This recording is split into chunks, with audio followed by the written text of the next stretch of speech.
Seja bem-vindo ao MasmorraCast, o podcast do blog masmorrerótica.blogspot.com.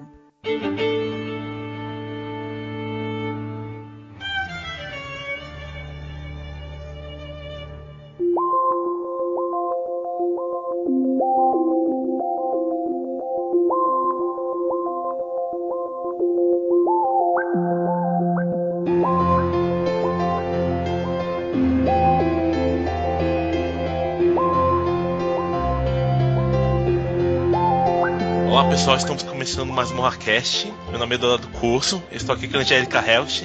E aí, tudo bem, galera? Tudo bom, tudo ótimo. E também com o Marcos Noriega. Opa! Hoje vamos falar um pouco sobre o Satoshi Kon, que infelizmente morreu esse ano, em 2010. Pois é, grande mestre, né? Satoshi Kon e obras incríveis aí como Paprika, Millennium Actress, Perfect Blue, Tokyo Godfathers.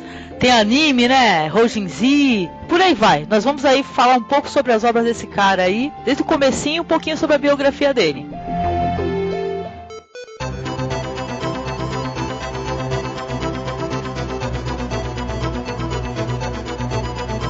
O Satoshi Kon, ele nasceu em outubro de 63 em Kushiro, Hokkaido. A gente não tem muitos dados biográficos a respeito dele, viu? A gente sabe que ele estudou no Colégio de Artes Musashino. Ele começou a carreira artística dele fazendo mangá, chegou a ser editor de uma revista. Do mangá, ele partiu para animação, trabalhando de início, ele era pintor dos fundos, né, dos cenários para animação. Mas ele fez de tudo, ele fez cenários, fez design de personagens, foi animador, ele passou por todos os processos, mas ele acabou se destacando mesmo quando ele começou a fazer roteiro. Sim. Ele tem uma mão muito boa para roteiro, ele tem um jeito diferente de contar histórias do que a gente costuma ver aí no que normalmente é a animação, né, japonesa, no que a gente está acostumado a ver nos animes. A abordagem dele é diferente, e aí acho que ele começou a se destacar, principalmente num segmento que ele fez de um filme chamado Memories. Ele fez o roteiro de um segmento chamado Magnetic Rose, que é bem interessante,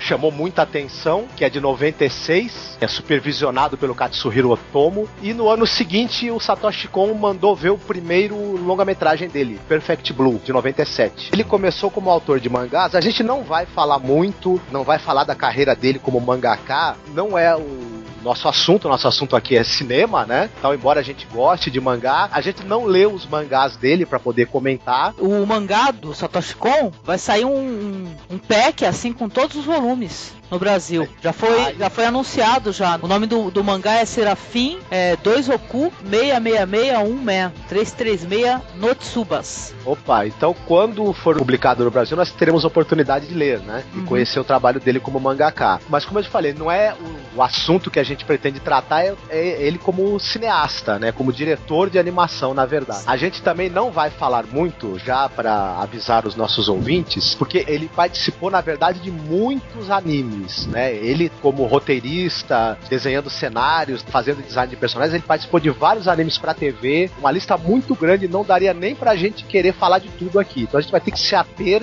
ao que ele fez mesmo como diretor.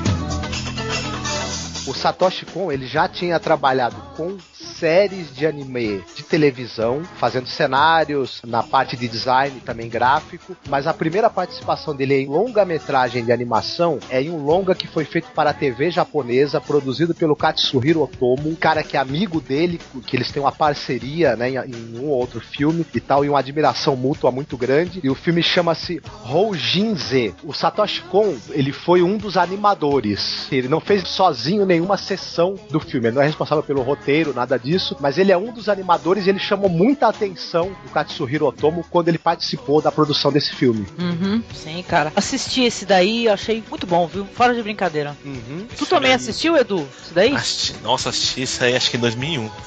Faz um tempinho, né? Mas, pô, a gente assistiu recentemente, cara. Eu achei uma história muito bonita, viu? Muito interessante. Eu revi porque ele é bem comédia, ele é mais engraçado, apesar de ter umas cenas que cyberpunk assim. Muito legal, cara. O Rojinzi é a história de um velho ali que ele tá sendo tratado por uma mocinha, uma assistente social, que é, uma aluna do curso de enfermagem do hospital, que eles ficam dando assistência pros velhos na residência deles. O filme começa, na minha opinião, de uma maneira dramática, né? Porque você vai tendo assim os créditos do filme e você escuta a voz do velho pedindo ajuda e falando que tá todo urinado na cama e tal. Aí quando começa o filme, eu já falei pro Marcos, olha, eu acho que eu vou chorar com isso daí, porque começa dessa maneira, mas aí logo no começo tu já recebe essa inserção de humor, né? Porque você vai ter o velho ali pedindo pra ser trocado, mas vai ter um gato enorme, gordo, com o rabo bem na cara do velho e a menina conversando com ele na maior alegria, né? E vai chegar um pessoal do Ministério da Saúde, vê só, e do Bem-Estar. Aí eles vão... da família, pega o velhinho pra fazer teste, né?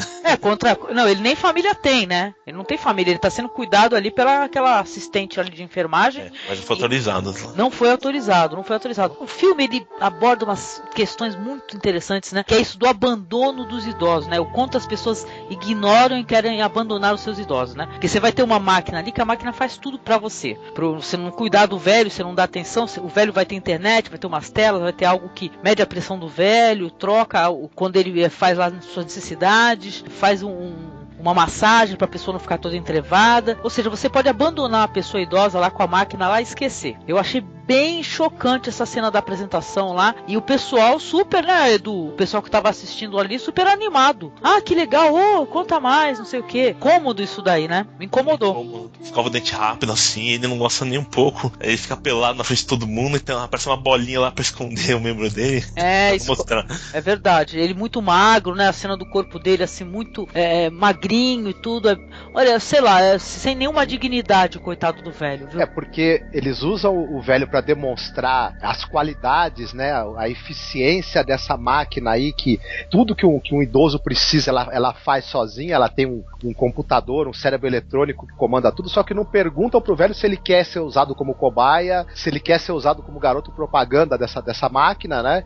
Ele tá ali contra a vontade dele, ninguém perguntou nada pro cara, né? Ele tá ali quase que como um prisioneiro daquela situação, né? Sim, é verdade. É bem legal, o debate que existe nesse filme aí é isso, eu achei muito legal mesmo, viu? É o abandono que as pessoas têm com o idoso, com seus idosos, né? E essa menina aí, que é essa assistente de enfermagem, que ela começa a receber muitas mensagens do velho, chamando ela no computador, né? Porque o corpo dele tá ligado a essa máquina que tem acesso à internet. Ele começa a pedir, clamar por ela vai lá tentar socorrê-lo com alguns amigos lá, né? Que há um alívio cômico ali, né? Outra coisa bem interessante, né? Também, que, pô, nisso daí eu ri bastante com o Marcos, que é a parada dos velhos no hospital, os que estão internados, e todos são super nerds de PC, entendeu? São os hackers, sabe? Os velhos falando sobre como hackei não sei o que lá, hackei a NASA e tudo. Olha, eu achei isso tão engraçado, sabe? Porque vai de frente com essa ideia aí de que o idoso não sabe nem usar a internet. Exatamente. A gente pensa que o cara tá ali naquele asilo, ele só fica o dia inteiro, sei lá, fazendo nada, né? Sendo cuidado. Jogando xadrez, né? Entediado.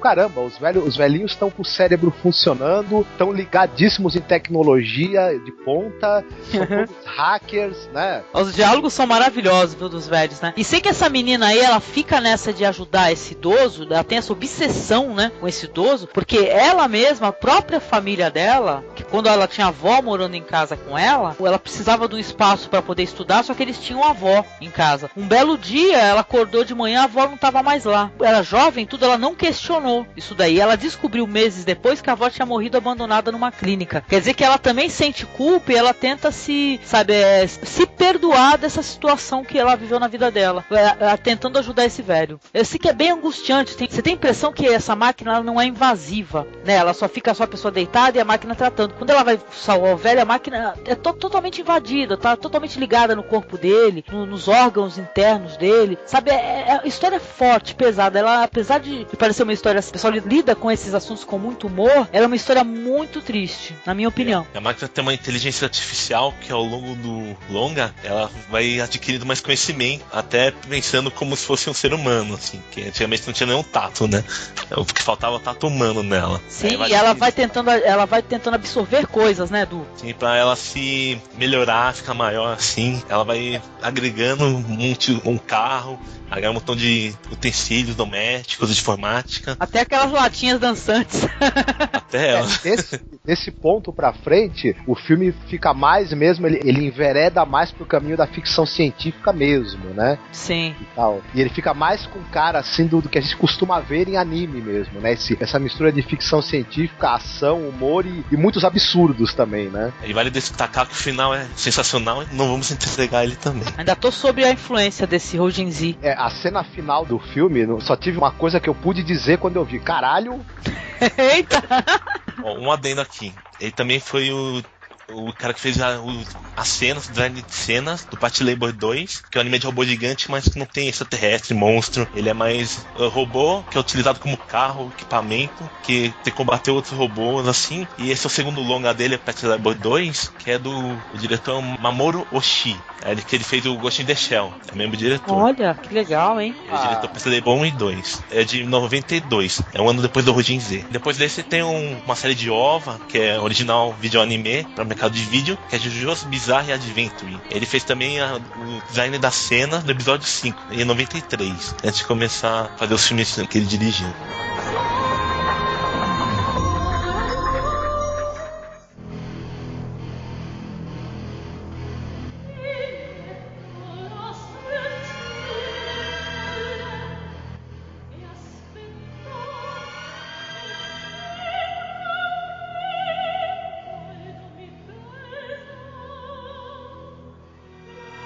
Memories é um filme em 3 segmentos. O primeiro segmento chama-se Magnetic Rose, é dirigido pelo Koji Morimoto, Tensai Okamura e o roteiro é do Satoshi Kon, inspirado numa história do Katsuhiro Otomo.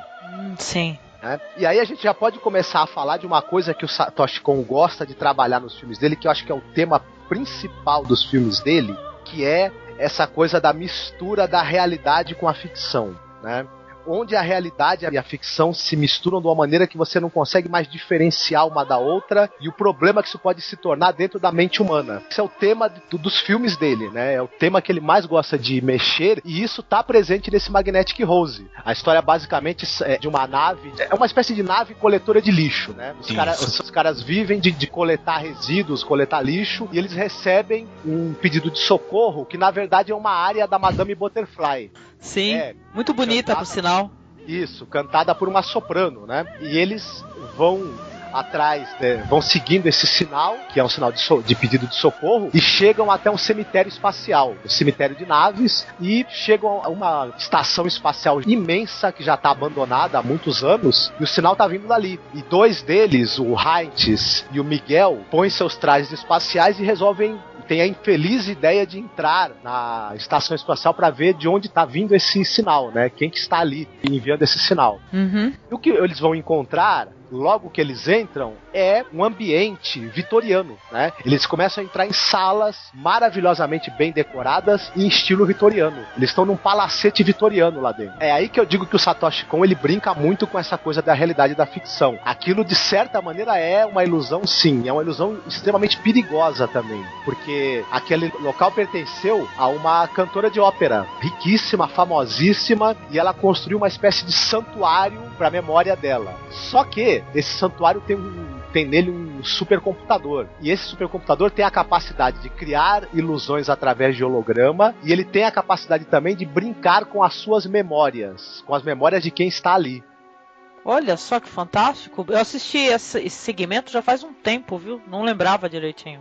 É uma espécie psicológico de ficção. Lembra alguns filmes como O Lingua no Horizonte, assim. É bem interessante. Eu acho que a gente falar muito mais vai entregar o que acontece no filme, né? O filme, ele tem, ele tem uma atmosfera de suspense, é quase que sobrenatural, só não é... A gente começa achando que é sobrenatural, depois a gente descobre que aquilo é feito através de tecnologia, né? Tecnologia que permite a um supercomputador adentrar e utilizar as memórias humanas e fazer projeções visuais usando aquilo para te levar à loucura, para te manter preso ali. E esses dois astronautas, eles vão enfrentar um perigo muito sério, né? Vão estar com a vida deles em perigo por conta disso. E aí, Edu, o que você tem a dizer desse segmento do Memories? O roteiro dele realmente é o melhor de todos. A música Satoshi Kon é bem escolhida. Não vê nem o trabalho dele que uma música seja mais escolhida, assim. Se encaixa perfeitamente nos personagens lá. Isso é bem interessante, mexe com a psique humana.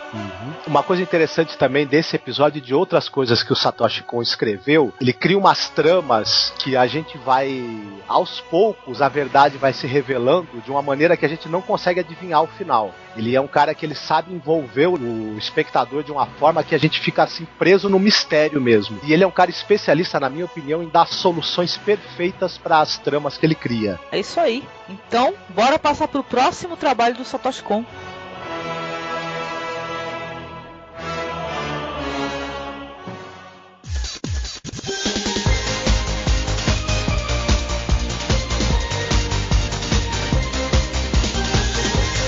Eu acho que ele pegou gosto aí pelo roteiro, tudo, e por estar à frente de um projeto, e aí ele me saiu com o primeiro longa-metragem dele, o Perfect Blue. Já é produzido pelo estúdio Madhouse, que é o estúdio que ele trabalhou desde então, né? Desde 97 aí ele tá fazendo séries também, ele participa de séries de TV e de outros longas pela Madhouse, que é um baita, né, estúdio de animação, que aliás tá agora fazendo as animações da Marvel, né? Os personagens. Olha, que legal. Esse daí eu cheguei a assistir recentemente até. O Perfect Blue, ele foi um anime, acho que o Eduardo também deve concordar, e você, que ele foi considerado revolucionário na época. Ele foge totalmente do que a gente pode esperar de um anime. Ele não tem inspiração, na verdade, na cultura do anime, naquela coisa dos robôs, ou do sobrenatural, ou daquela coisa de ação. Ele tem uma inspiração, na verdade, no cinema e na literatura policial. É onde eu acho que o Satoshi Kon vai beber as suas ideias, né? Sim. Acho que a gente pode passar uma sinopse, né, do longa pro pessoal saber, né? É até complicado fazer sinopse sem entregar, mas eu vou tentar. A personagem principal é uma moça chamada Mima. Essa Mima, ela faz parte de um trio de música pop. Chamado Chan. Chamado Chan, né? Não é o Chan da Carla Pérez, é o Chan. Né? Chan. Isso. Só que tem uma coisa, o cara que é o produtor do grupo, ele é um produtor muito experiente, e ele viu vários desses grupos começarem e sumirem, né? Inclusive tem uma moça chamada Rumi, que é secretária dele, ela já foi inclusive membro de um desses grupos de música pop. O sucesso acabou, ela trabalha como secretária do cara, e também ela é uma espécie de braço direito da Mima, né? Sim. E amiga também, né? E amiga. O produtor dela tem uma ideia pra a carreira dela ter mais longevidade. Ele resolve encaixá-la como atriz numa série de TV policial chamada Duplo Cego, Double Blind, né? E tal. Ela não tá muito afim de fazer isso, mas ela vê que é uma saída pra carreira dela ser mais longa.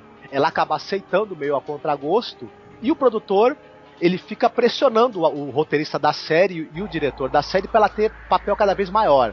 E os caras falam pra ele, olha, tudo bem, a gente pode dar um papel pra ela maior, só que ela vai ter que fazer umas concessões, ela vai ter que fazer uma cena de estupro, ela vai ter que fazer cenas de nudez. A Mima, ela acaba entrando em crise por causa disso. Ao mesmo tempo em que ela começa a achar que ela tá perdendo a inocência, que ela tá meio que se prostituindo pro sistema, né, pro show business, né, ela tá perdendo aquela aura de inocência juvenil que ela tinha no grupo. Começam a acontecer ataques e assassinatos de pessoas próximas a ela. Uhum. Sim, começa no estúdio que eles gravam lá, começa a ter... explode uma bomba lá, né? O cara que é o produtor dela, né, que é o agente dela, recebe uma carta-bomba, né? E acaba sendo ferido. Mais pra frente, você tem o assassinato do roteirista da série e de outras pessoas ligadas a esse novo rumo que a carreira dela tá tomando. O interessante é o seguinte, a gente tem uma figura que começa a aparecer também, que é uma espécie de fã fanático dela, né? É um cara que era fã e que não aceita... É um stalker, né? Um stalker, né? Não, e ela descobre isso através do blog dela, né? Exato. É até interessante porque esse filme é um filme até antigo, né? E tudo, mas já mostra no Japão essa ascensão dos blogs e tal, né? Que a pessoa coloca a vida pessoal dela e começa a acessar. Ela começa a acessar e ver que estão manipulando ali as informações, né? E tal. Isso é que é interessante, porque esse blog que aparece, ele conta fatos muito detalhados da vida dela, o que ela fez ao longo de todo o dia, só que não é escrito por ela. Isso mesmo. É escrito por alguém. E aí a gente tem certeza que realmente ela está sendo seguida, que alguém tá atacando e matando essas pessoas aí que estão ligadas à carreira dela. Só que é o seguinte, ao mesmo tempo a gente sabe que ela está em crise, numa crise cada vez maior, e a realidade, ela está começando a confundir a realidade com o enredo da série, com o que está acontecendo com esses crimes. Ela não sabe mais o que é a vida dela, o que é a série. Quem está por trás desses crimes pode até ser ela mesma, ela não tem certeza. E nós também, o público, ficamos num suspense muito grande em saber o que realmente está acontecendo. Isso é tornado mais intenso pela montagem.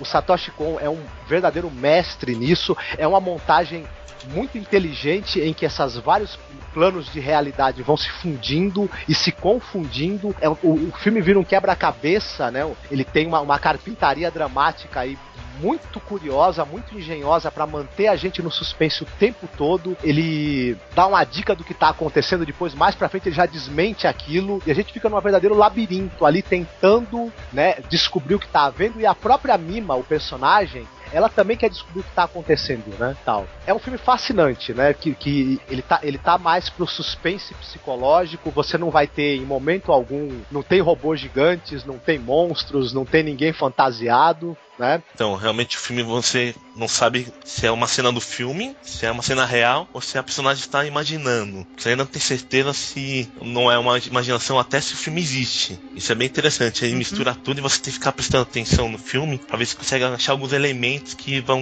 chegar até a verdade no final. E esse anime realmente é um thriller psicológico que tem umas cenas meio violentas. E uma vez eu exibi para umas pessoas que não gostavam de anime. Daí eles começaram a correr um pouco mais atrás desse tipo de produção. Principalmente mais animações mais de longas. Eu dei umas indicações assim. O Satoshi Kon é ideal pra quem quer uma coisa inteligente pra assistir.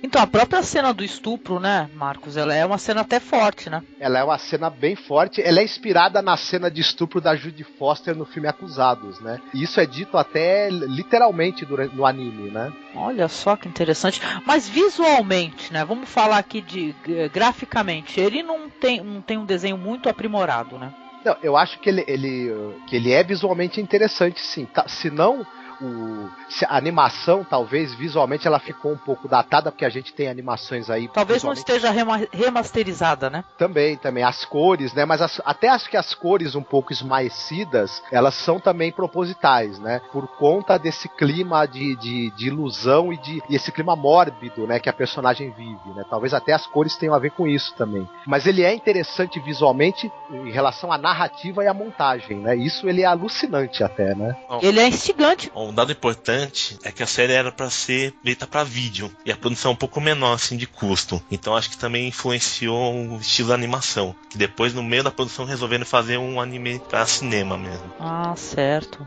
Eu acho que foi que isso talvez, Eduardo, tenha a relação com... Eles perceberam que o filme tem uma cara mesmo de cinema, né? De filme de cinema. O roteiro é roteiro de um filme. Sim, com certeza. Não deve nada pra um roteiro tipo daquele filme Os Suspeitos, vai. Não deve mesmo, nossa. Esse aí também, não sei se vocês concordam, eu acho que é outro exemplo de filme que ele... Não dá pra falar do final sem entregar, não dá pra gente entregar, mas assim, eu também achei uma solução muito elegante e muito engenhosa que ele deu deu pra essa trama. Uma solução assim que me agradou bastante. Ah, uma solução até bonita, né? Inesperada até. Eu lembro que eu fiquei até admirada com o desfecho da personagem. Muito bom mesmo. Fantástico. É um final muito bacana mesmo. É diferente do que eu tava esperando uma coisa e ele conseguiu me surpreender. Sai daquele clichê de filme de suspense de psicopata e de serial killer que a gente tá acostumado. Pro primeiro longa do cara, assim, o roteiro é uma obra de arte, né? Muito bom mesmo. Então, o roteiro realmente foi muito bem trabalhado. E por ser uma série de DVD ou vídeo lá, eles iam cortar e iam meio estragar o andar da história. Uhum. Então, realmente acertaram fazendo longa. É bom pra cacete. Concordo. Muito bom, vai ficar aí na postagem. Perfect Blue pra vocês.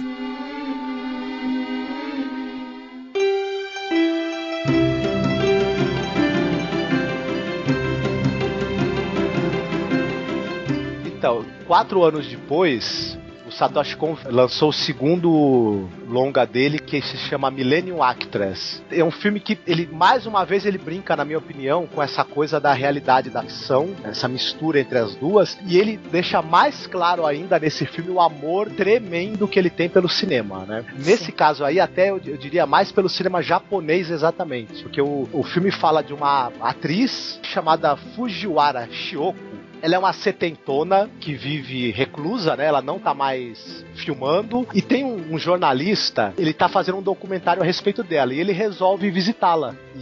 Porque ele quer conversar com ela, ele é um grande fã dos filmes dela. E ele também tem uma coisa que ele quer entregar pra ela. Sim, não, mas antes disso até, eles explicam, né? Que, na verdade, ele conseguiu essa entrevista com ela porque ele falou que tinha algo pra entregar pra ela. E porque o estúdio tava sendo demolido também. Exatamente, ela não costumava dar entrevistas, ela vivia mais reclusa, mas como ele tinha uma coisa que seria do interesse dela, que ele queria entregar pra ela, e também a época em que estava tendo a demolição do estúdio Jin, né, que é o estúdio onde ela fazia os filmes, ela resolveu dar essa entrevista. Chegando lá, ele leva um cinegrafista, né, com ele, pra registrar a entrevista pro documentário que ele tá fazendo a respeito da vida dela. Ele entrega pra ela uma chave. E aí nós vamos saber a história dessa tal chave. Mas a maneira como a gente vai saber que é o que há, né, nesse filme, né? Que é o que há, exatamente. Ela vai começar a contar a vida dela, só que como é que ela conta a vida dela? Ela conta, começando a contar como que ela se iniciou no cinema, foi descoberta por um caça-talentos e o cara acabou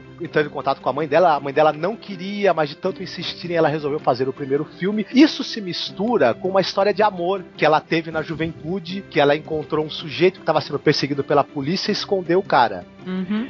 À medida que ela vai contando isso, nós vamos entrando nas memórias delas e elas vão se confundindo com as memórias dos filmes que ela fez. Sim. O mais legal, assim, que talvez seja isso que confunde um pouco as pessoas, né? É que tanto o jornalista quanto o cinegrafista, os dois participam das histórias como espectadores de maneira até ativa, né? Durante o tempo todo, né? Exatamente. O jornalista, ele era muito fã dela. E ele era meio que apaixonado por ela. Ele chegou a trabalhar no estúdio, que ela era, né, estrela. E ele, à medida que ela vai contando, relembrando as aventuras dela e os filmes, ele vai se imaginando como um dos protagonistas dos filmes. Uhum. Né? E ele sempre assume aquele personagem que não é o interesse romântico da moça, mas é o cara que gosta dela e quer ajudá-la de qualquer maneira a reencontrar o amor de uma maneira abnegada, né? Sim, sim. Fazendo sacrifícios, né? Por gostar dela, né? Querer ver ela feliz, né? Isso. Esse personagem dele, eu acredito que ele é muito influenciado pelo personagem do John Wayne no filme O Homem que Matou o Facínora, né? Ah, é, Marcos? Por quê? Porque esse personagem do John Wayne, ele é justamente isso. Ele é o cara que vive salvando a moça e vive tentando salvar o cara que a moça ama, embora ele também goste da moça. E o Satoshi Kon era um fã ardoroso de John Ford. Olha só. Fascinora. Nesse filme também ele faz referência a vários filmes do Kurosawa, do Kenji Mizoguchi. Uhum. Ele faz referência ao cinema mais comercial, Godzilla, enfim. Ele faz uma espécie de tour pelos gêneros do cinema japonês, né? Sim. Esse daí tu assistiu, Edu? O Millennium Actress? O Millennium Actress realmente é uma animação belíssima. Eu só assisti semana passada, infelizmente. No final do filme sai chorando, que é genial. Esse tipo de narrativa de misturar uma coisa real com uma história, assim, tem um nome, mas eu não tô lembrado agora. Só sei que pra quem assiste, eu me confundi um pouquinho, mas daí eu entendi o que significava. Que pra mostrar os filmes que ela fazia e a história dela ao mesmo tempo. Senão acho que ia me estragar. Sim, a história dela é contada através dos trabalhos que ela realizou, né? Sim, daí a gente percebe qual a história dela e quais são os filmes que ela participou. Isso aí é realmente genial. Eu achei visualmente impressionante, viu? Lindíssimo. Ele é lindo, nossa. Lindo, lindo. Esse daí é uma obra-prima mesmo do cinema, né? Não é uma obra-prima do anime, nem nada. Ele é uma homenagem como o Cinema Paradiso é pro cinema. Sim, sim. E outra coisa, né, que explode a cabeça do pessoal, é que todo mundo diz que o Inception tem uma relação total aí com esse Millennium Actress, né, do Satoshi Kon, né, Marcos? Eu acho que o Inception tem uma relação com quase todos os filmes do Satoshi Kon, mais notadamente esse, o Millennium Actress, e muito, mas muito mesmo com o Paprika. Inclusive, fica difícil a gente achar que o Paprika não influenciou o Inception. Embora o Christopher Nolan não se pronuncie, né? Mas muita gente já andou cutucando ele, perguntando, viu? Mas é que nem outros diretores aí, que eles têm influência de um trabalho assim, de origem japonesa, mas eles não dão os créditos, né? Agora, falando sobre o Millennium Actress, visualmente, o que vocês acharam? Eu achei lindo de se ver, inclusive, não só o roteiro. Muito bom gosto, muito bonito, as cores são muito bem utilizadas, e é de encher os olhos essa coisa de, por exemplo, a mina tá dentro de um trem, ele é atacado por bandidos, daqui a pouco quando ela sai do trem, ela já tá na época dos samurais, guerreiros samurais, né, por todos os lados, daí passa para a Segunda Guerra Mundial. Então o filme ele trata visualmente todos esses temas de maneira muito, muito precisa, com um realismo muito grande e dentro do ritmo de aventura, né? Essa coisa é uma aventura que não para. O filme não para do momento em que ela começa a narrar o primeiro filme que ela fez. O filme não para mais um segundo. É isso que eu ia falar. A ação é contínua, né? Além de ter um toque de humor muito gostoso que não tinha no Perfect Blue, né? Sim. Que a gente vai ter esse humor no Tokyo Godfathers, vai ter esse humor no Paprika um pouco. O único filme dele que não tem essa inserção de humor, né, do longa, justamente é o Perfect Blue.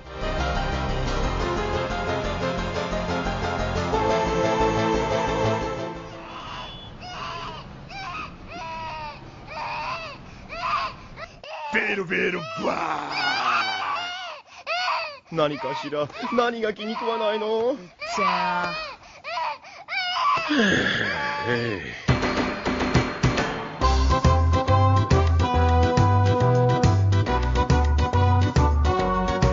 Agora chegamos no Tokyo Godfathers.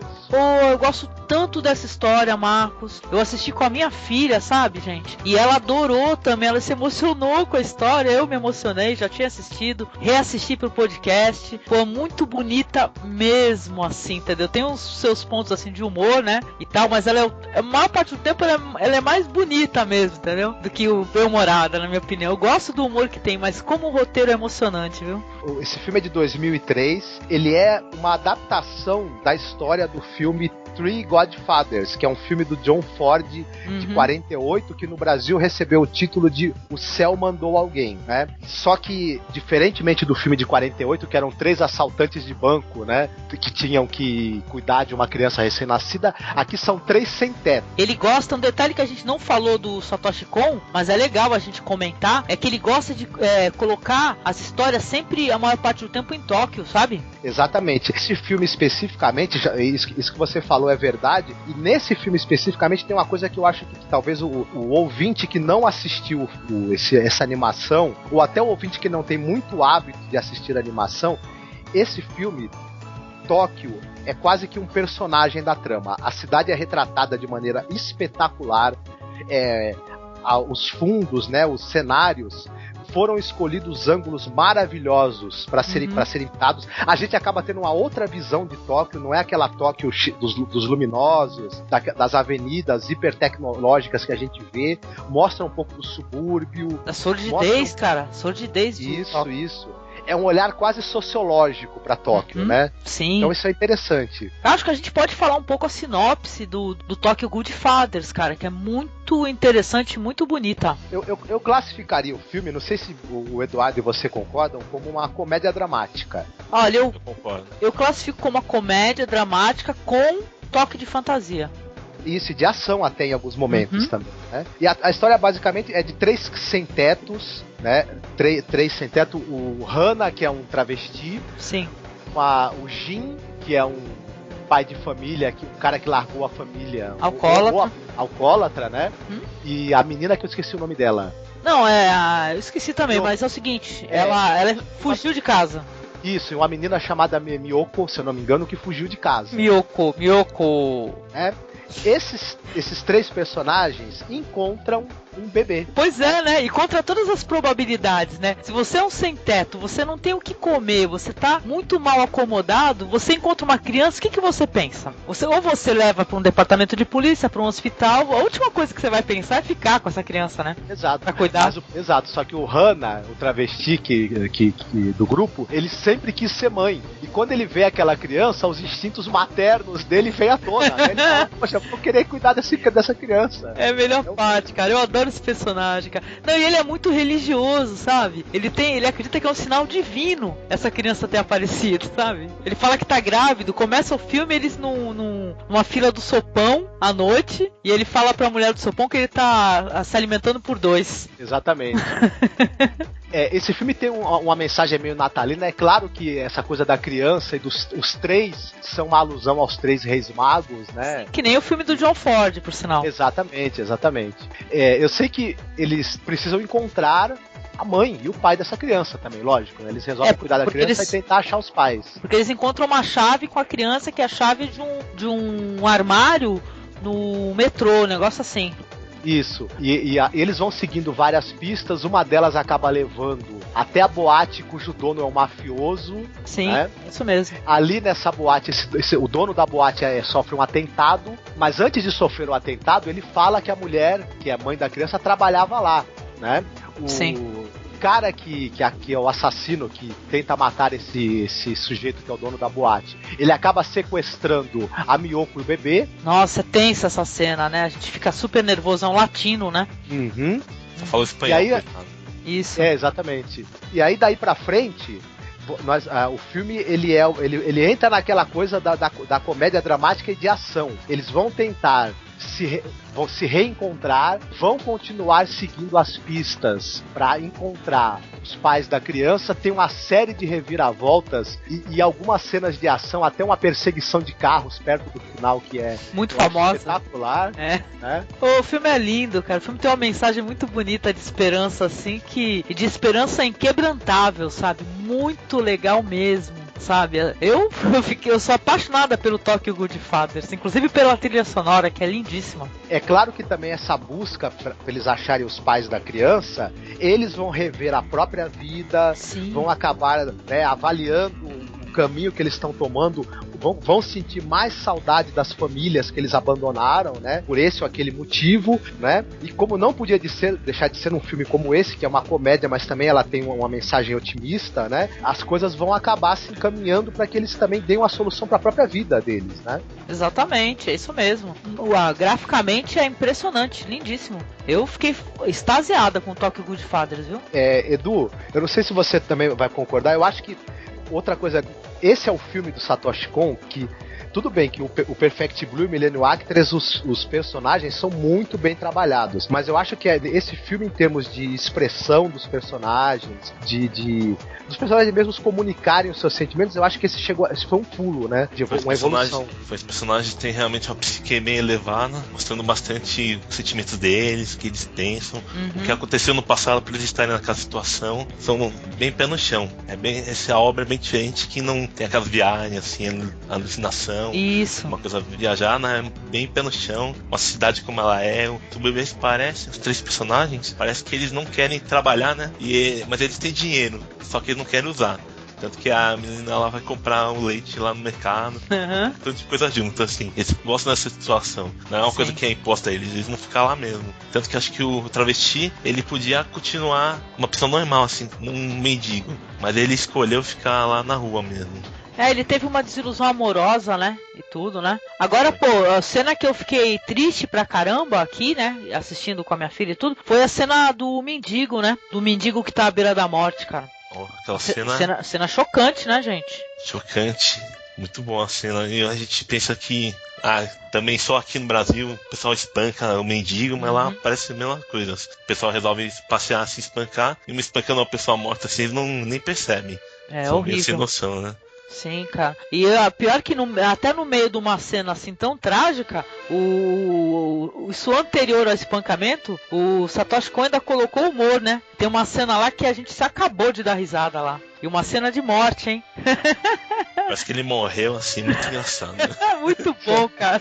Essa cena é muito divertida. Nossa, a gente riu que se acabou aqui, cara. Quem não assistiu precisa conhecer o Tokyo Godfathers, que é um presente, viu? O Satoshi aí pode ter partido aí, mas ele deixou um monte de coisas legais pra gente poder acompanhar, viu? Uma coisa que eu queria falar a respeito desse filme também é que é o seguinte, ele acabou não fazendo muito sucesso aqui no Brasil, mas eu acho que é até importante a gente falar isso. Assistam esse filme, conheçam, porque o público, por exemplo, de anime, uma parte do público, por conta do tema, do que ser um tema mais realista e tal, o pessoal acabou muita gente não se interessando, né? Então eu acho que... E também o pessoal que gosta dessa temática da comédia dramática também, por ser animação, acabou também não assistindo. E esse é um filme que ele pode agradar em cheio, tanto ao público que gosta de comédia dramática, quanto ao público que gosta de anime. Teve uma grande distribuição no Brasil, né? O DVD. Pois é. Acho que só tem festival, hein? Quem torceu o nariz pra ele na época, marcou bobeira, que é um tremendo filme, excepcional. Uma das grandes obras do cinema em geral, não só na animação. Exatamente, né? Não é nem pra um nicho específico, é uma obra cinematográfica mesmo, bem feita, né? Tanto quanto o Millennium Actress ou Perfect Blue também, né? A diferença desse pros outros dois que você citou, Angélica, é que esse tem uma narrativa mais linear. Esse daí ele não entra nessa viagem do Satoshi Kon, que ele normalmente tem nos filmes dele, dessa coisa de acabar com o limite entre a fantasia, a realidade, a razão e a loucura. Esse filme ele tá com uma narrativa mais linear, mais pro realista, mas a habilidade dele como roteirista transparece também nessa história. O sentido dele de ritmo, de tempo da narrativa e também de manter a gente preso à solução de um mistério continua intocável nesse filme. Perfeito. Sim, tem certa parte do filme que quando você acha que tá tudo resolvido, simplesmente volta de novo a correria, né? O corre-corre, né? Que você fala, agora tá tudo resolvido e tal, o que eles queriam fazer. Daqui a pouco você vai ver, tá a correria de novo, uma confusão. Outro filme que tem uma solução muito legal, muito elegante e que não é clichê demais e que não é tão previsível assim. Eu adoro os finais que o cara dá pros filmes dele, viu? Todos eles me satisfizeram muito.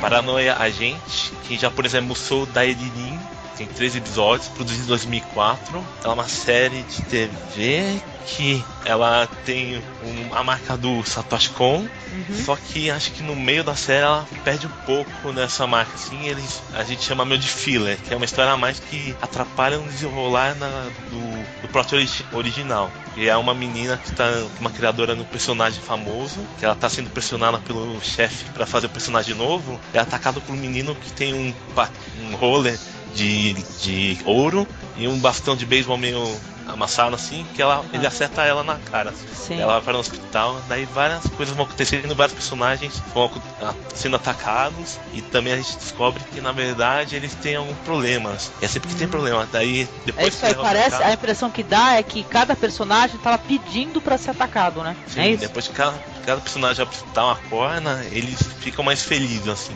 Uma coisa boa tivesse acontecido com eles. Mesmo quase ter morrido entrando em coma, essas coisas. Pô, eu acho que a gente pode até falar, que não é spoiler, um pouco desses personagens, cara. Porque eu assisti um pouco e eu achei bem interessante. Tem essa moça aí que ela cria personagens pra virar bichinho de pelúcia, né? E ela criou um que é muito, mas muito famoso, tem uma venda monstruosa. E ela tá com um prazo final lá pra poder entregar um outro personagem, muita expectativa em cima dela, ela tá desesperada, né? Depois tem um policial, ele tá sendo extorquido pelos mafiosos e tal, tá desesperado, começa a se tornar um ladrão e tal, que é, por sinal, eu acho que ele é um alívio cômico até da história, porque é muito engraçado a maneira como ele se vê, a maneira como ele se vê como um herói, né? Ele tá ali roubando famílias, roubando pessoas, invadindo casas, e ele fica acompanhando o tempo todo, né, Marcos? Um mangá, né? Eu achei muito legal isso daí, parece um mangá que ele é um herói no mangá, né? Sabe, é impressionante. Tem esse personagem aí que é um policial, tem outros dois personagens que são dois detetives, né? É meio galhofa, o detetive impaciente, malvado, o outro detetive muito bonzinho. Sei que a história é bem legal, eu tava gostando quando eu tava assistindo. Mas o Angélica e Eduardo, esse menino do skate, né? Que ele golpeia as pessoas na cabeça. Dos patins. Dos patins, aliás, dos patins de ouro, né? Ele é quase que algo simbólico. A pessoa tá com um problema que ela não tem solução, a vida dela tá indo pro fundo do poço, e aí ela tá precisando tomar uma porrada, digamos, de alguém para ela acordar, né? Tal, pra poder ver as coisas de uma outra maneira. E esse garoto, ele surge como uma espécie de Deus ex machina, né? Isso. Pra tentar interromper essa roda viva que a pessoa tá vivendo. É muito curioso essa premissa da série, né? Da gente desmontando os problemas que essas pessoas estão vivendo e como uma história vai entrando na outra também, né? Sim. E ele é curtinha, né? Só 13 episódios, é facinha de baixar. E o Satoshi Kon dirigiu só 5 episódios dessa série. Ah, então é por isso que ela toma outro rumo, viu, Edu? Deve ser por isso mesmo. Tem uma história assim que tem uns suicidas querendo se matar, não aparecem vários personagens, assim, é uma história à parte, que no final que aparece o Shonen Bart, que vai aparecer só no finalzinho mesmo. Então acho que é só pra... Tem também história que também enrola, que tem as mulheres assim, vizinhas, que estão conversando sobre os feitos de Onebate. Que uma pessoa tava em crise, daí levou, não sei o que lá. A mulher brigava com a mãe, daí apareceu ele bateu nela. Eita. Eu achei bem legal. Talvez eu tenha pegado só a fase do Satoshi Kon, tá vendo? Porque os episódios que eu assisti, eu achei bem interessantes. Porque tem um ponto que eles até chegam a prender esse moleque aí, e as viagens do moleque são fantásticas, viu? Eu recomendo, viu? Os caras falaram aí do que é uma mistura de Lost com David Lynch? Caramba! Então, esse personagem é preso lá e ele pensa que é um personagem de RPG. Então ele vai contando a história com os dois detetives com ele, que lembram o Millennium Actors também, né? E interage com a história, assim. É interessante isso aí. E o final me lembra bastante o final do Paprika. Então eu não vou dar muito spoiler, que Opa! É interessante. Mas lembra bastante, assim. É muito bom. Ó, legal. Vou terminar de assistir agora. Edu me deixou curiosa, cara. Ela tem uma animação de ótima qualidade, né? Tem. Sim, a música da abertura é muito show, cara. Muito legal. Genial aquela música, tanto da abertura quanto do encerramento. A abertura me deixou até arrepiado aquela música, né? É muito boa. A letra é ótima. E a abertura, né, cara? A abertura em si, né? Eu achei muito bem bolada, Edu. Porra, que é assim, tu vê todo mundo rindo, né? E sorrindo. Que é o pessoal no meio do lixão. Só em situações ruins, né? Então, assim, local, todo mundo rindo, dando bastante gargalhada. Só em locais assim, tristes, né? Que era pra pessoa estar chorando. Eu achei legal isso daí. Até na lua, isolado, né? Isso, muito bom, cara. Eu achei bem legal esse Paranoia Agent, né? Realmente a abertura que me deixou mais curioso de ver a série. Que era muito estranho o personagem rindo. E você vê que eles são até meio depressivos. Pois é, cara, deixa a gente curiosa. Eu fiquei bem curiosa, viu? Eles aparecem rindo em cenários que são representações do que eles estão sentindo por dentro, né? Olha coisa só. curiosa. Marcos matou a charada aí, Edu. Realmente tem tudo a ver. Legal, muito bom, cara. Recomendamos aí o Paranoia Agent, vai ficar na postagem pra vocês.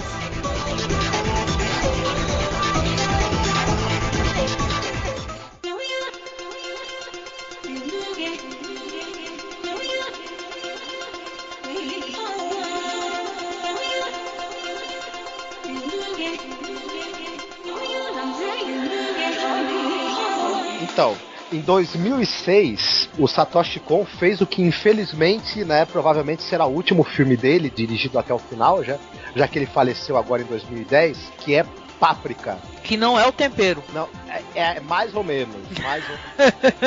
Tem a ver, mas a gente vai chegar nisso ainda. Ele é baseado no livro de ficção científica do mesmo nome, né? Uhum. É Papurica, o nome em japonês é Papurica. Olha, como a gente estava já falando, é muito difícil a gente negar a possibilidade de que o Páprica influenciou o filme do Christopher Nolan, Inception, viu? Fãs do Christopher Nolan vão contra isso.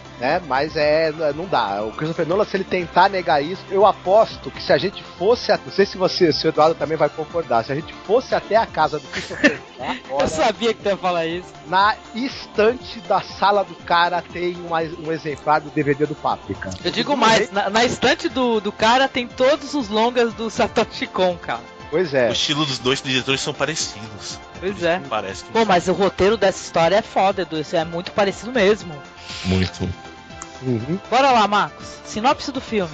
O filme trata de uma máquina chamada DC Mini. Olha só as semelhanças aí com o filme do Christopher Nolan, hein? Que é uma máquina que permite que a gente entre nos sonhos das pessoas. Ó. Tá? Tal.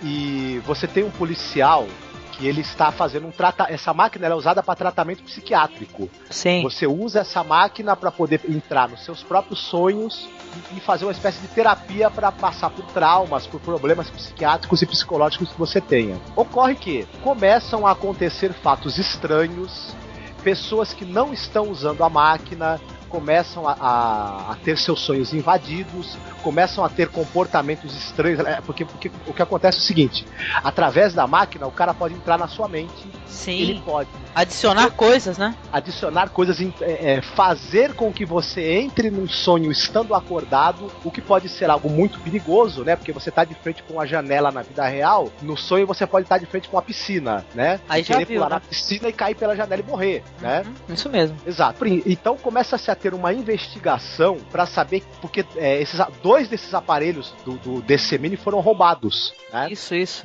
E um dos caras que trabalhava no desenvolvimento desses aparelhos, o Imuro, sumiu. Então, claro que a princípio começa a se achar que esse Imuro está usando o aparelho para fazer atos terroristas contra pessoas do instituto que desenvolveu o aparelho.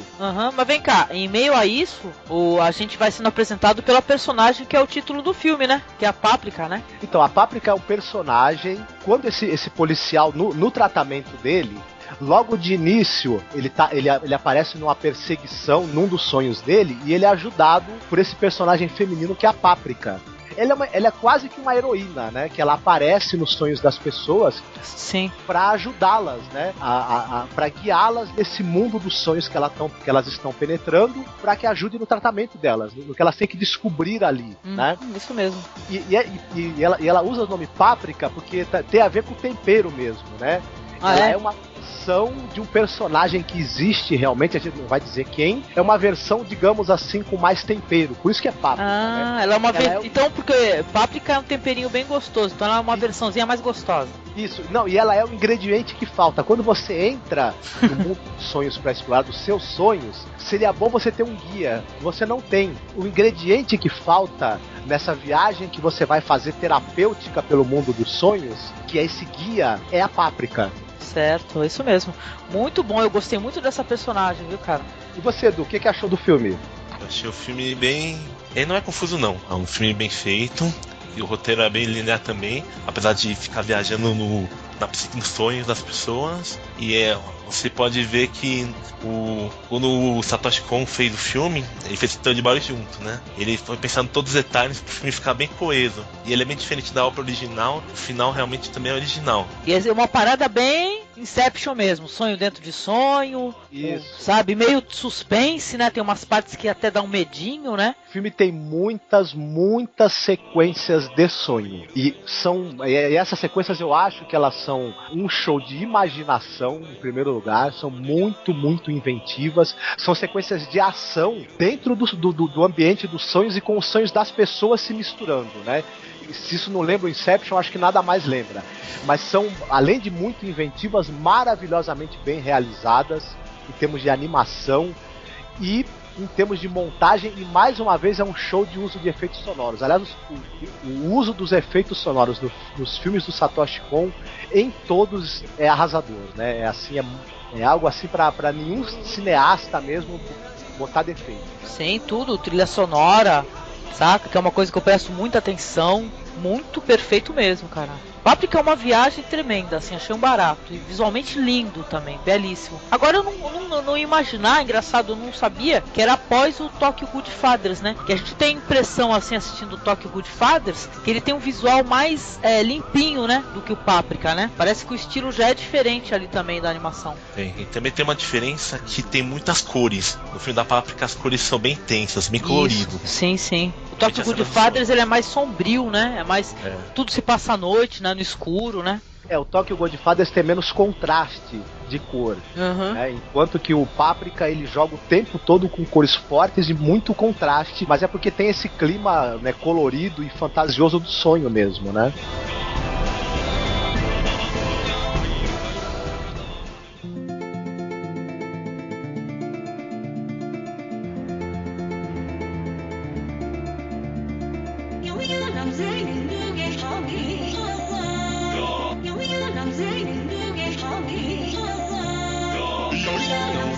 Então, agora que nós já falamos aí do Páprica, né, que foi o último filme que o Satoshi Kon terminou, ele estava em produção o novo longa-metragem de animação dele, né, Sim. chamado Yumimiru Kikai, também conhecido como Dream Machine ou Máquina dos Sonhos. Esse filme ia ser direcionado para um público mais jovem, né, tal.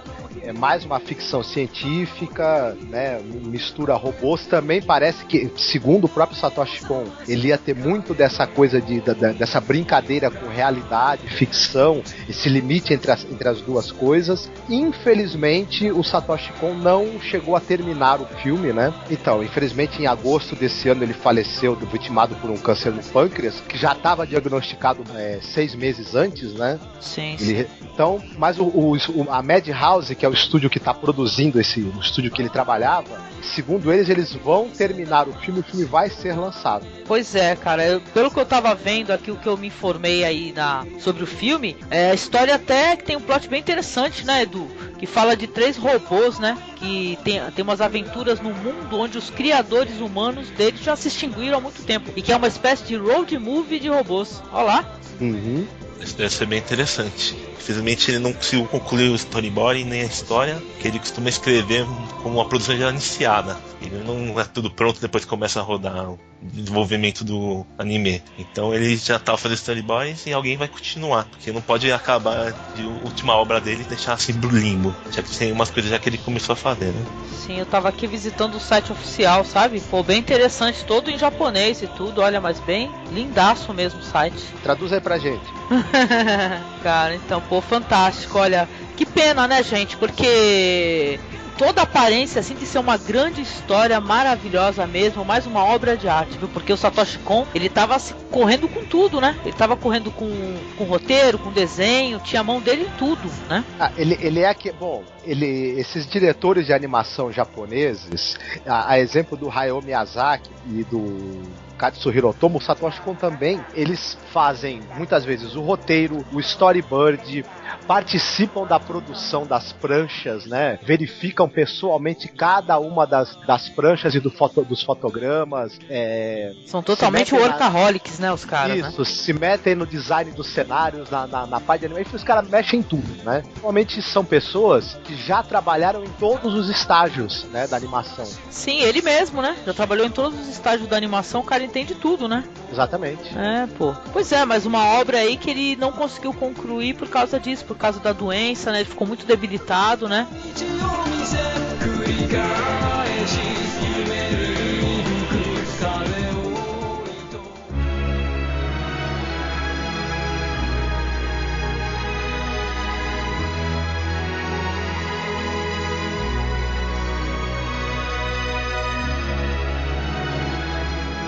Satoshi Kon, na verdade, ele não se considerava mesmo. O cara tinha umas obras muito geniais assim, mas na minha opinião ele fez um trabalho muito bom. Ele imprimiu seu estilo nas animações que ele produziu. Ele se metia a fazer o storyboard completo, para tudo que tinha, toda a cena, mínimo detalhe, ele desenhava. Ele também fazia, às vezes, direção de dublagem.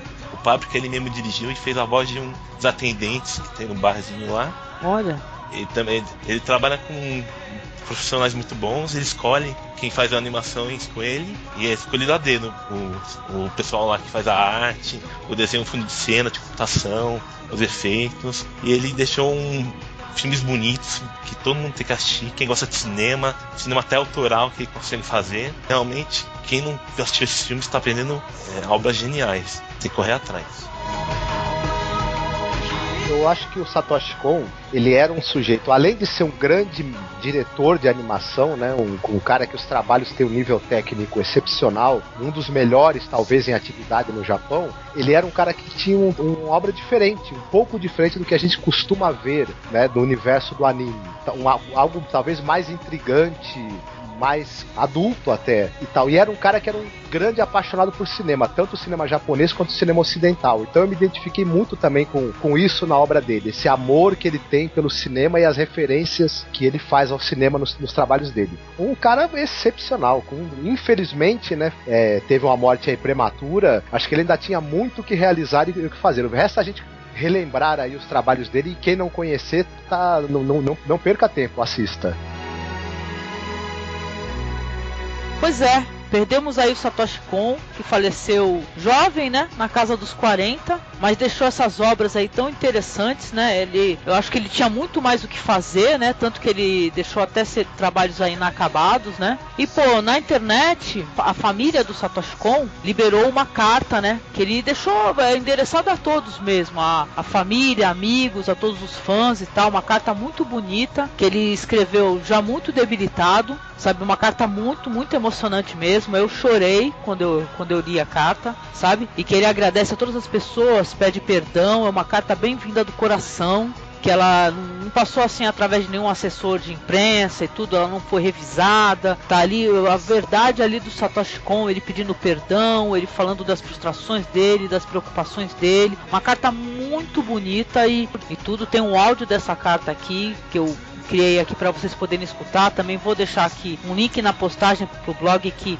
colocou aqui no Brasil essa carta aí, e traduziu essa carta do inglês pro português. Tá uma carta muito bonita, pô. E sobre o diretor, é o que vou reafirmar o que todo mundo disse. O trabalho do cara é fascinante, sabe? Pra mim também foi um choque quando eu fiquei sabendo que ele faleceu, sabe? Ainda mais ainda, porque a gente sempre fica em choque quando descobre que é uma pessoa muito jovem, né? E tudo. Esse câncer, por sinal, ele escondeu, né? Só quem soube mesmo foi família e parentes mais próximos, eu acho que nem todos, né? E tal como vocês vão descobrir na carta aí e tudo. Tá aí, sabe, conheçam o trabalho aí do Satoshi Kon, que, sabe, é um trabalho cheio de conteúdo, não é nada infantiloide, não é um trabalho nada bobo, é um trabalho, sabe, muito cerebral e muito interessante pra quem curte cinema. E tem muita gente que tem mania de torcer o nariz pra anime, né? Eles chamam de anime. Pra mim, os filmes do Satoshi Kon não dá pra você pegar e categorizar simplesmente como anime, sabe? Assim como obra cinematográfica, sabe? De tanta perfeição. É isso aí, gente. Muito obrigado.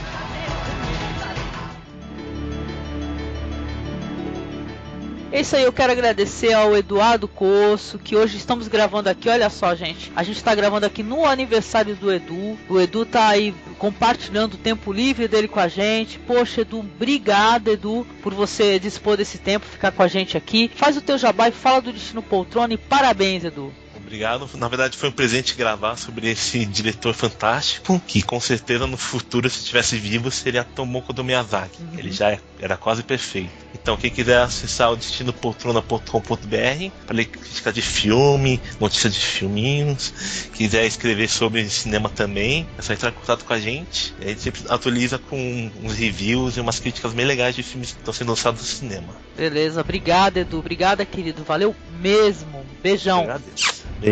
Meu jabá é do MasmorraCast, né? Escutem, acessem o blog Masmorra Erótica. Quem também quiser saber novidades aí sobre cinema, quadrinhos e cultura em geral, acesse o Destino Poltrona para saber se as novidades aí no mundo cultural são confortáveis ou não para você curtir. E é isso aí. Feliz aniversário pro Eduardo. Oba! É isso aí, cara. E eu deixo aqui o meu abraço pra todos. Também tem um outro projeto lá, que é o Mulherada Cast. Visitem o Mulherada Cast. Está aqui em blogs amigos, blogs que eu curto. Tá? Um abraço a todos e obrigada, viu, Satoshi Kon? Valeu, Satoshi Kon. Arigato. Sayonara.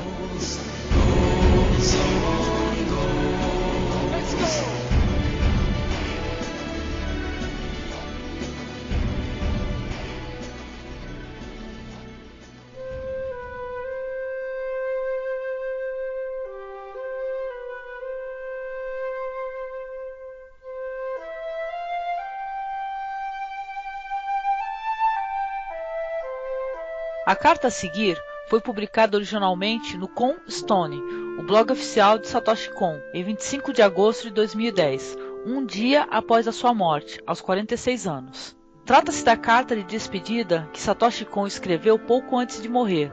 Seus parentes então publicaram uma versão digital em seu blog. Este era provavelmente o desejo do mestre japonês, que, ao que parece, vencera nos últimos momentos a timidez que lhe acompanhara por toda a vida, escrevendo uma carta claramente endereçada a todo o público, à humanidade, além de seus parentes, conhecidos e amigos próximos. A carta é densamente carregada de emoção e tristeza, mas também de grandes lições.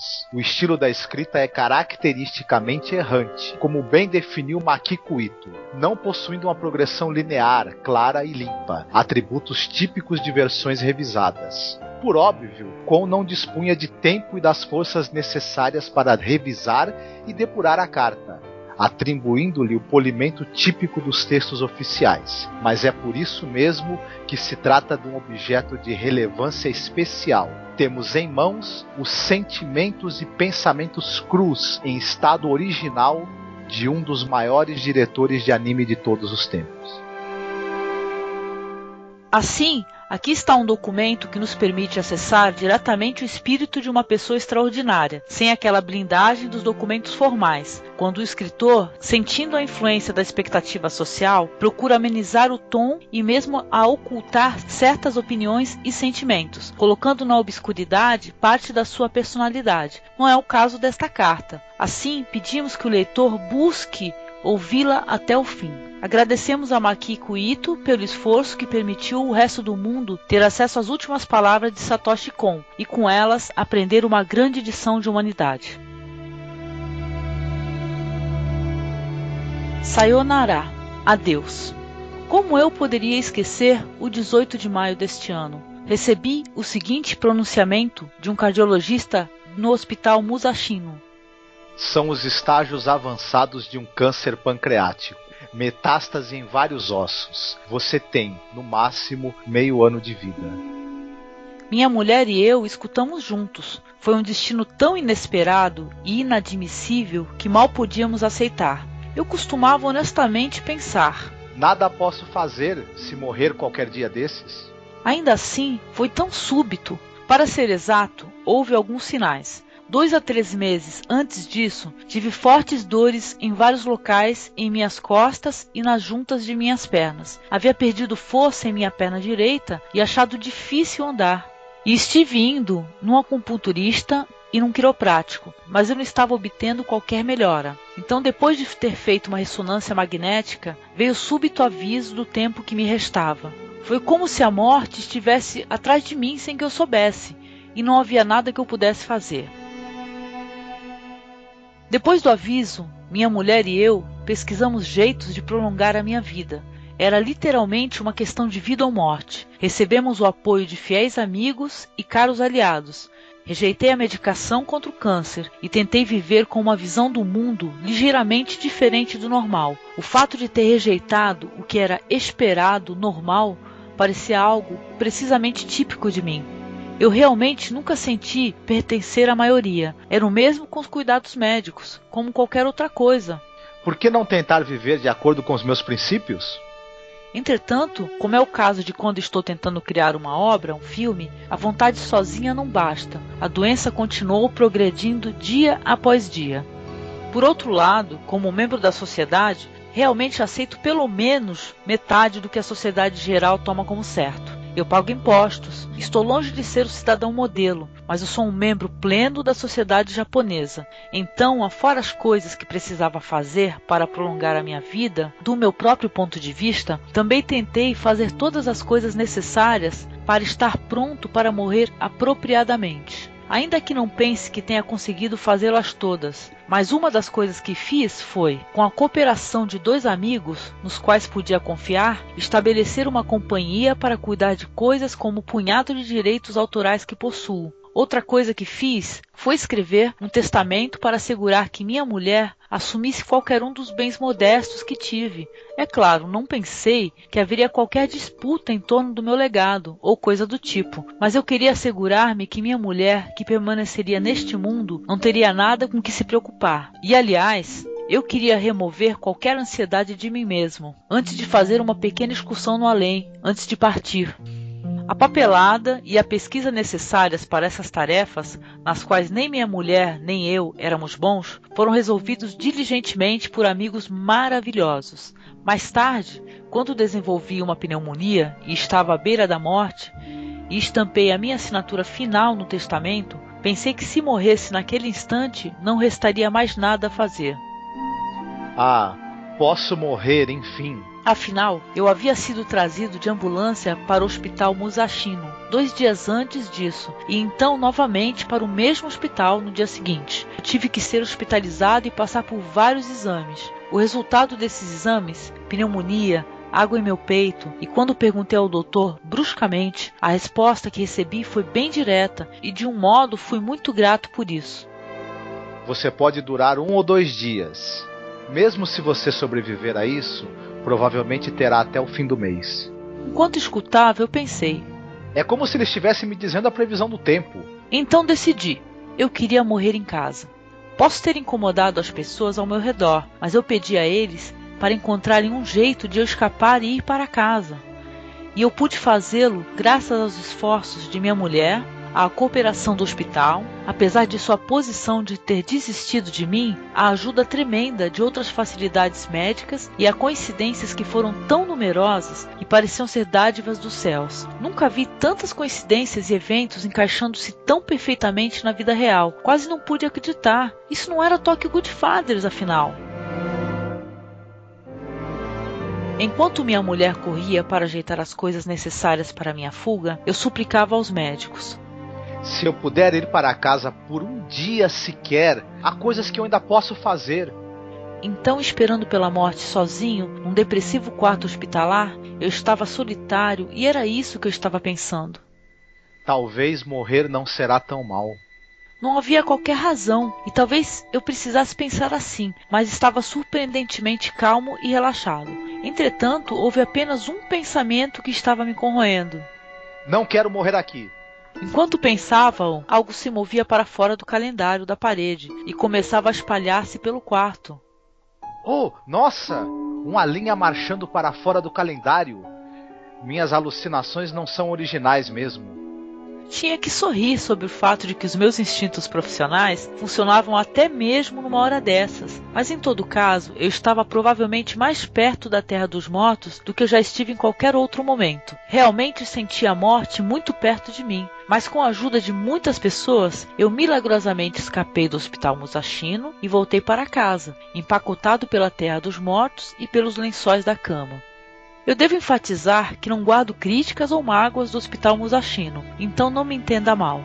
Eu só queria ir para casa, meu próprio lar, o lar onde vivo.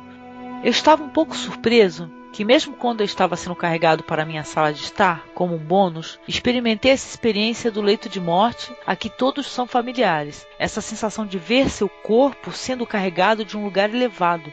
Eu estava olhando para mim e para a cena ao meu redor, de uma posição a vários metros acima do chão, através de lentes de ângulo amplo e luz de flash. O quadrado da cama no centro da sala parecia muito grande e proeminente, e meu corpo envolvido por lençóis estava rebaixado no centro do quadrado. Não pareceu muito gentil, mas eu não estou reclamando. Então, tudo que eu tinha que fazer era esperar a morte em meu próprio lar. Contudo, parece que eu pude superar a pneumonia. Eu meio que pensei assim. Não consegui morrer? Mais tarde, não pude pensar em nada mais além da morte. Eu pensei que já tivesse de fato morrido. No fundo da minha mente, a palavra renascido pulsava várias vezes. Surpreendentemente, então, a minha força vital havia rejuvenescido. Do fundo do meu coração, eu acredito que isso é devido às pessoas que me ajudaram. Primeiro e antes de tudo, minha mulher, meus amigos caridosos, os médicos e enfermeiras, os administradores de saúde. Agora que a minha força vital havia se restituído, não podia desperdiçar meu tempo. Eu disse a mim mesmo que me fora dada uma vida extra e que eu tinha que gastá-la cuidadosamente. Então pensei que queria pagar pelo menos uma das irresponsabilidades que havia deixado para trás neste mundo. Para ser sincero, só havia dito às pessoas mais próximas sobre o meu câncer. Não havia sequer dito aos meus pais. Em particular, por causa das várias complicações relativas ao trabalho, eu não pude dizer nada às pessoas, mesmo que eu quisesse. Eu queria ter anunciado meu câncer na internet e reportado meu tempo de vida restante, mas se a morte de Satoshi fosse marcada, algumas ondas de choque poderiam ter sido geradas, não importando o quão pequenas. Por essas razões, eu agi de maneira muito irresponsável para as pessoas caras a mim. Estou tão arrependido. Havia tantas pessoas que eu queria ver antes de morrer para dizer apenas uma palavra de consideração. Família e parentes, velhos amigos e colegas de classe do primário, ginásio e colegial, os camaradas da faculdade, as pessoas que conheci no mundo do mangá, com quem compartilhei tanta inspiração, as pessoas no mundo do anime, a cujas mesas sentei-me próximo, com as quais saí para beber, com as quais competia nos mesmos trabalhos, com os camaradas com quem compartilhei bons e maus momentos, as pessoas incontáveis que pude conhecer devido à minha posição de diretor de cinema, as pessoas que chamavam a si mesmas de meus fãs, não apenas do Japão, mas de todo o mundo, e os amigos que eu fiz na web. Há tantas pessoas que eu queria ter visto pelo menos uma vez. Bem, há algumas que não. Mas se eu as ver, eu temo que o pensamento eu posso nunca mais ver essa pessoa novamente iria apoderar-se de mim, e que então eu não conseguiria saudar a morte graciosamente. Mesmo se eu tivesse me recuperado, eu teria muito pouca força vital restante e necessitava-se muito esforço para encontrar as pessoas. Quanto mais pessoas quisessem me ver, tanto mais difícil era encontrar-me com elas. Que ironia! Ademais, a parte de baixo do meu corpo estava paralisada devido ao câncer espalhando-se por meus ossos, e eu estava debruçado em minha cama. Eu não queria que as pessoas vissem meu corpo pálido. Eu queria que a maior parte das pessoas que eu conheci se lembrasse de mim como um Satoshi cheio de vida. Eu gostaria de usar esse espaço para desculpar-me com meus parentes, amigos e conhecidos, por não dizer a eles sobre o meu câncer, por minha irresponsabilidade. Por favor, entendo que este era o meu desejo egoísta. Quero dizer, Satoshi Kon era aquele tipo de cara. Quando eu imagino seus rostos, apenas eu tenho boas memórias, e eu me lembro de seus grandes sorrisos. A todos, obrigado por todas as lembranças verdadeiramente importantes. Eu amei o mundo em que eu vivi. Apenas o fato de poder pensar isso me faz feliz. As muitas pessoas que eu conheci no decorrer da minha vida, independentemente de terem sido positivas ou negativas, ajudaram a moldar o ser humano que é Satoshi Kon. E eu estou grato por todos esses encontros, mesmo se o resultado final é uma morte precoce na metade dos 40. Isso eu aceitei como meu próprio e único destino. Tantas coisas positivas aconteceram comigo, afinal. O que eu penso sobre a morte agora é: posso apenas dizer, que infortúnio! No entanto, embora eu possa despreocupar-me de muitas das minhas ações irresponsáveis por não dizer às pessoas, eu não posso evitar de sentir-me arrependido por duas coisas: sobre os meus pais e sobre Maruyama-san, fundador da Madhouse. Ainda que tenha sido bem tarde, não houve escolha além de esclarecer toda a verdade. Eu queria implorar o seu perdão. Tão logo eu vi a face de Maruyama-san quando veio ver-me em minha casa, eu não pude evitar o fluxo de lágrimas ou meu sentimento de vergonha. Lamento tanto por acabar assim. Maruyama-san não disse nada e apenas abanou sua cabeça e segurou minhas mãos. Eu estava preenchido de agradecimento. Sentimentos de gratidão e alegria que eu fui sortudo bastante para trabalhar com esta pessoa. Vieram até a mim como uma avalanche. Pode ser egoísmo, mas senti como se tivesse sido perdoado naquele instante. Meu maior arrependimento é o filme Dream Machine. Eu estou preocupado não com o filme em si, mas com a equipe com quem pude trabalhar nele. Afinal de contas, há a forte possibilidade que os storyboards que foram criados com nosso sangue, suor e lágrimas nunca sejam vistos. Isto porque Satoshi Kon meteu suas mãos na história original, no roteiro, nos personagens e tramas, nos esboços, na música, cada mísera imagem.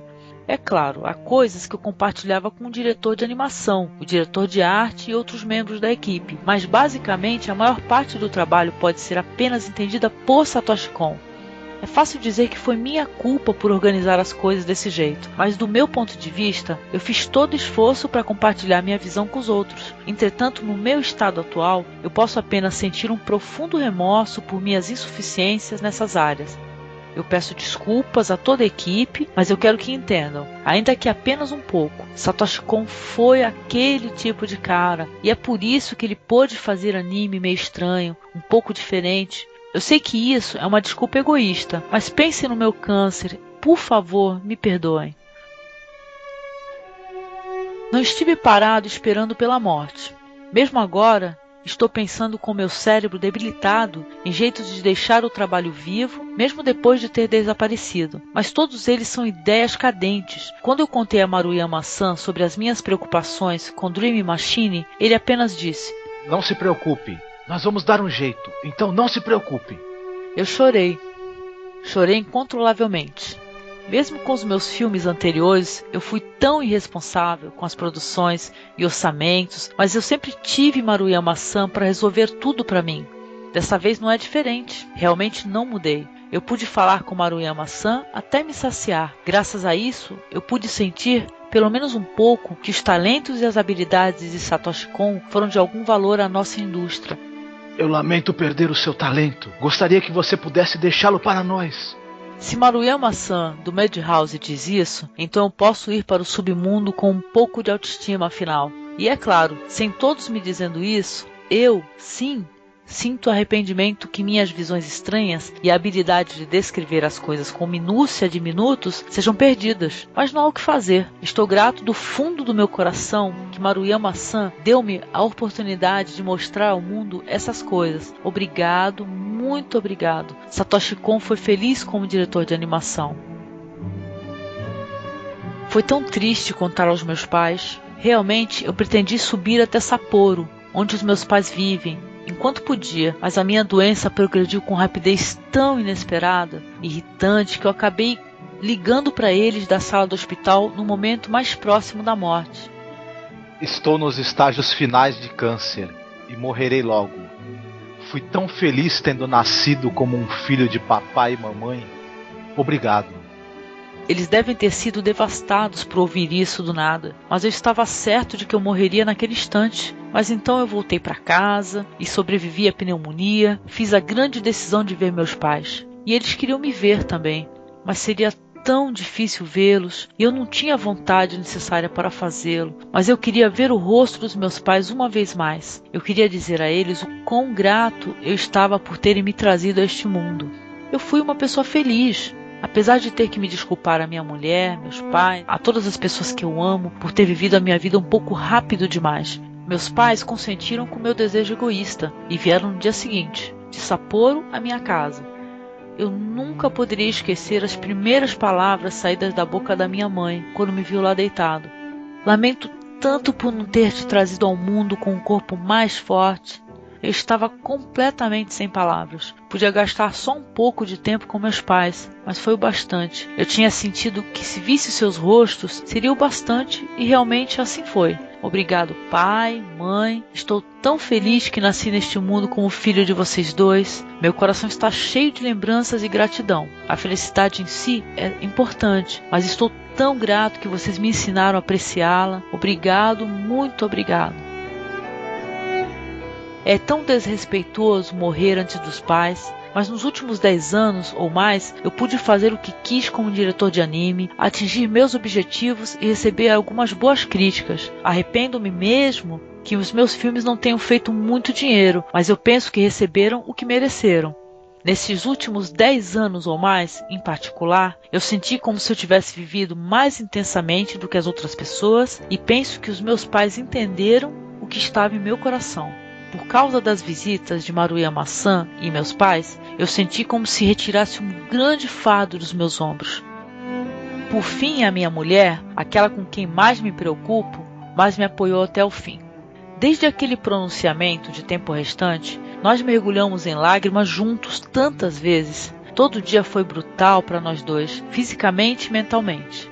Quase não há palavras para tal, mas a razão por que pude sobreviver a esses dias difíceis foram as palavras que você disse a mim logo depois de recebermos aquelas notícias. Eu estarei ao seu lado até o fim.